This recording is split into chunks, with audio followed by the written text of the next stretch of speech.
తీసుకోవచ్చా ఇన్వెస్ట్మెంట్ కోసం? Long term కి అయితే డెఫినెట్లీ బై చేయొచ్చండి. వాళ్ళ SRE ఇన్ఫ్రా వాళ్ళ స్ట్రాంగ్ యాక్షన్ కూడా కనిపిస్తుంది బ్యాంకింగ్ లైసెన్స్ న్యూస్ తోటి అనమాట. ఆల్రెడీ మీరు బై చేసి ఉంటే కనుక క్లోజర్ టు 100 ఒకసారి పార్షియల్ ప్రాఫిట్ బుకింగ్ చేసుకోవచ్చు.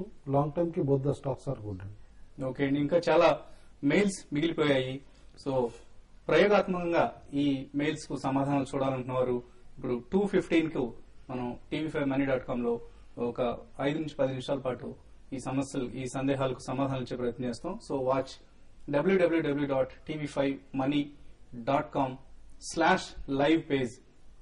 స్లాష్ అంటే ఇలా అడ్డుగా ఉండే ఒక గీత /live page LIVEPAGE tv5money.com/live page. ఈ పేజీకి లాగిన్ అయి మీరు వీడియో ద్వారా మీ సందేహాలకు సమాధానం చూడొచ్చు.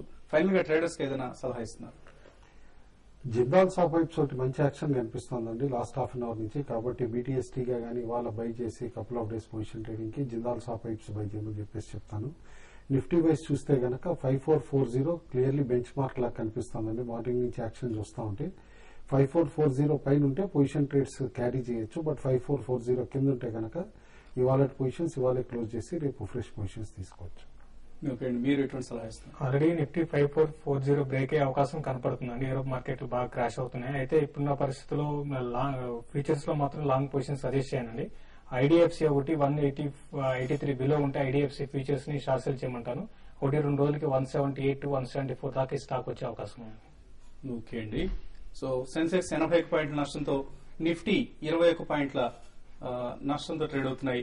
కొంత వీక్నెస్ ఇవాళ క్లోజింగ్ వరకు కూడా కొనసాగే అవకాశం కనిపిస్తుంది. రేపు ఉదయం బిజినెస్ బ్రేక్ఫాస్ట్ లో తిరిగి కలుద్దాం.